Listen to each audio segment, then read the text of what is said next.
Let me tell you a story. Obsession's Edge. I noticed her the day she moved in.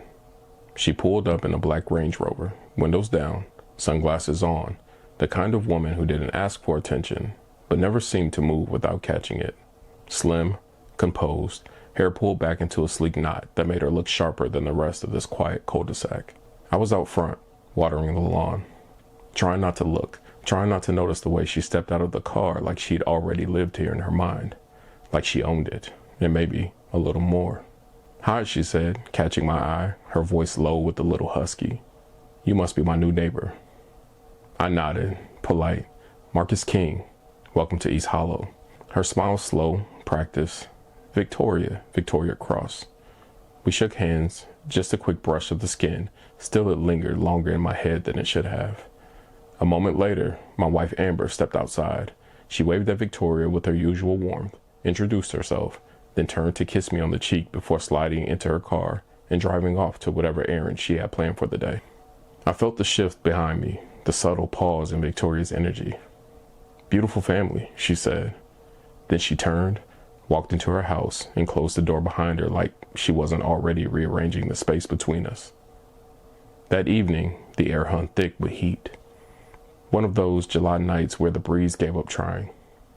I was in the garage, untangling the garden hose, half distracted. Amber had gone to her sister's place across town, said she might stay for dinner, help with the twins.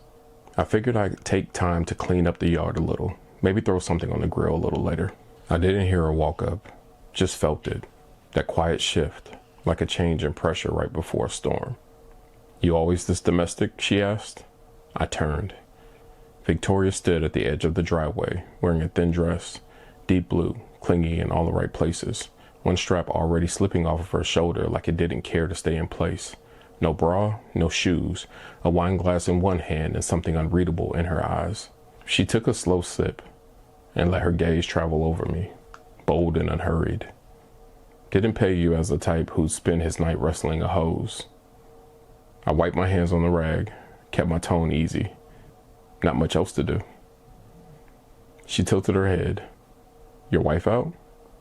"Yeah, her sisters. Said she might be late." Victoria smiled at that. How convenient.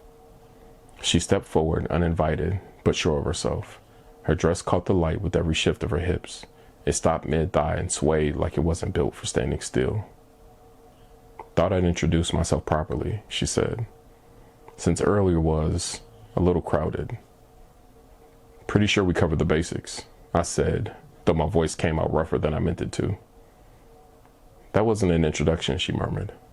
"That was a preview."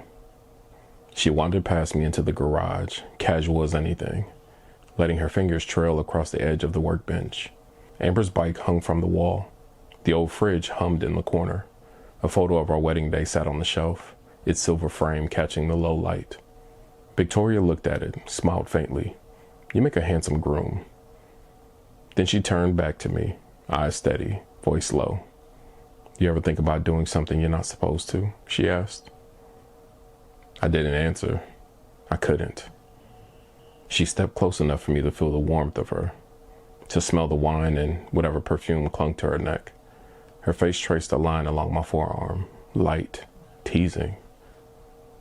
"I let you bend me over this workbench," she whispered.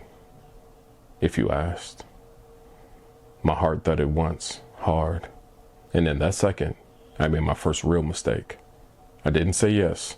I didn't say no. She waited a beat, watching my silence settle between us like heat. Then she stepped back smiling, something, knowing, something, wicked. Thought so. She turned and walked out, barefoot and quiet, like she hadn't just cracked open a fault line. She didn't look back, and I didn't breathe until she was out of sight. The silence afterward was louder than anything, and I hated how badly I wanted her to come back. Thank you for listening. Comment below what you want me to read next.